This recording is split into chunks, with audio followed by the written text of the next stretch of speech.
Oh, the argument of meritocracy. So when I was growing up, and if I think about how hard I worked when I was at school, and how hard I worked when I was going for my A-levels and my first degree and my second degree, and then when I think about how I stayed silent, meaning I didn't challenge when I was treated appallingly or worked in environments where I saw other people treated badly. You know, they were discriminated against, bullied, you know, all of that stuff, not just in connection to racism, other forms of discrimination and just poor behaviour. I bought into this idea that if you work hard enough, you know, you get your head down, you do what you need to do, that the streets are paved with gold. But I did buy into this idea of being better, working harder, even harder, right, than my white counterparts or non-black counterparts means that education, qualifications, experience, all these things means that I should be able to have the opportunity, even though I was kept being denied that opportunity. And all of the things that's come out now when we start to understand more about racism, you know, and I'm talking to those of us who have done the work to understand not just the focus on the behaviours but also on the systems and what that means, is you kind of take a step back and start to think about and recognise the fallacy in this whole idea of meritocracy. Because for meritocracy to be a true thing, it assumes that everybody starts on a level playing field, and we know that's not the case, particularly when it comes to race or those who are in lower socio-economic groups. So we already know that's the case.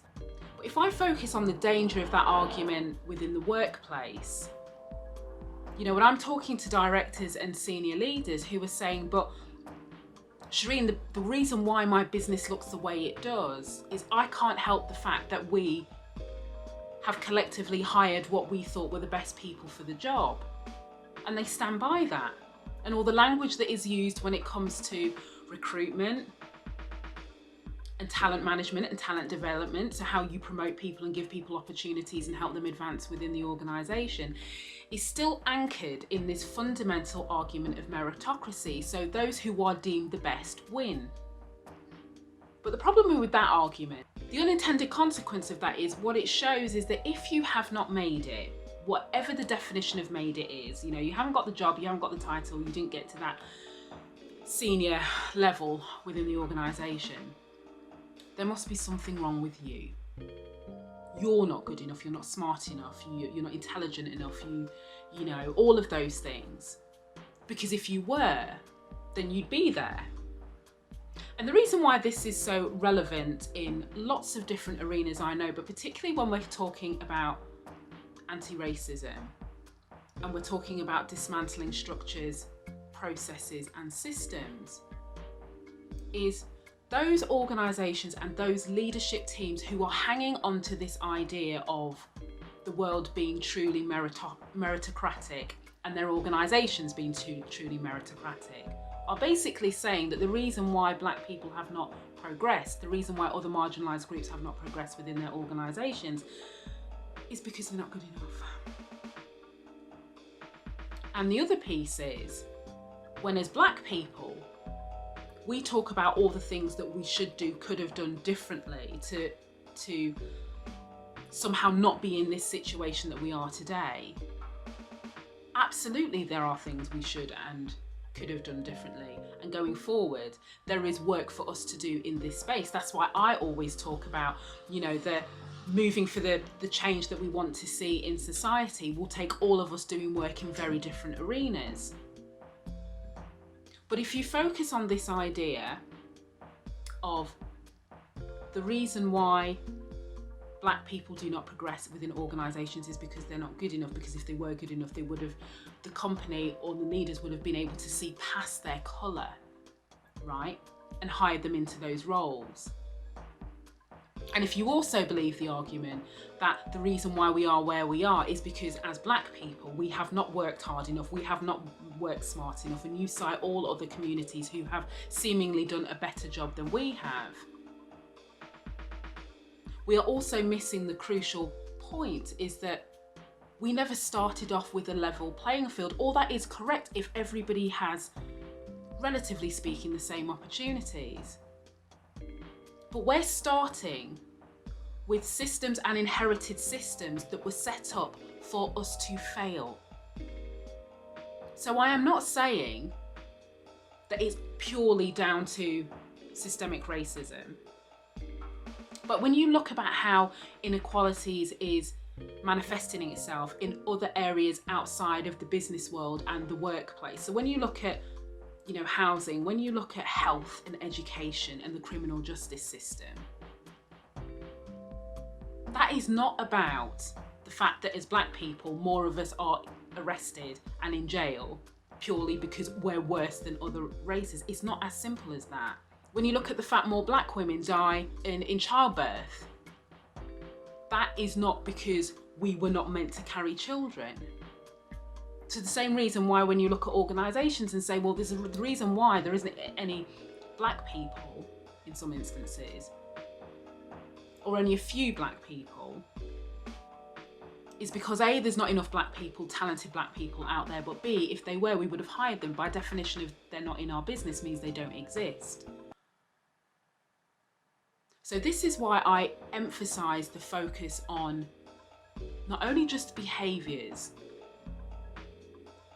but for us to truly do work in this, we have to dig into the systems. We have to look at the processes. And, in my mind, I think like people genuinely get it, but I don't think that's the case. And that's why there is a need for anti-racism training or education. There is a need for people to be taken back to school, so to speak, not to be lectured or preached at, but just to say, look, let me give you some scenarios here, right? And let me help you try and understand why this fight, this push for racial justice, for equity, for equality, is fundamentally because the society that we lived in has been built brick upon brick to keep people who look like me out of being able to meaningfully contribute to society.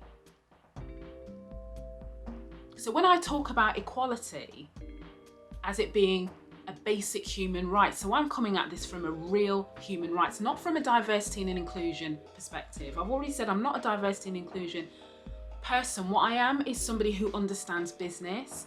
I understand people practices. I understand HR as a profession. I understand how all of these things are interwoven. But I also understand how all of those things can act as barriers to certain groups, particularly to groups of people who look like me, right?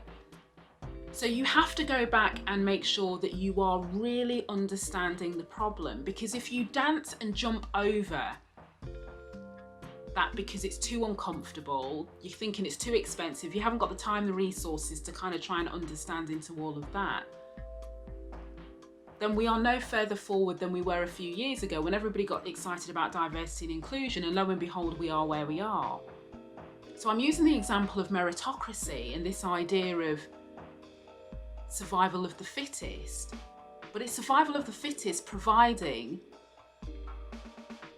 that they are the beneficiary of the systems that were created to make sure people who look like the fittest survived.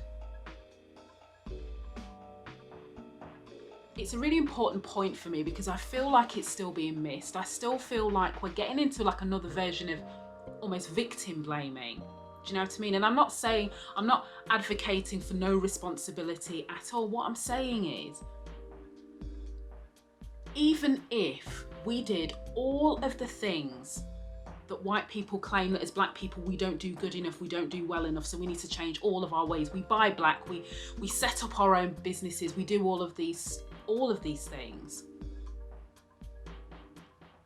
I still believe there are structural inequalities that mean even with that, what we end up doing is those that can afford end up going into like the Emerald City over here, right? Which is all, meant to be fabulous. And everybody else who can't afford that gets left behind. And all I'm saying is, as a black person, I want to have equal opportunities to succeed or fail, but not have my skin colour as a factor.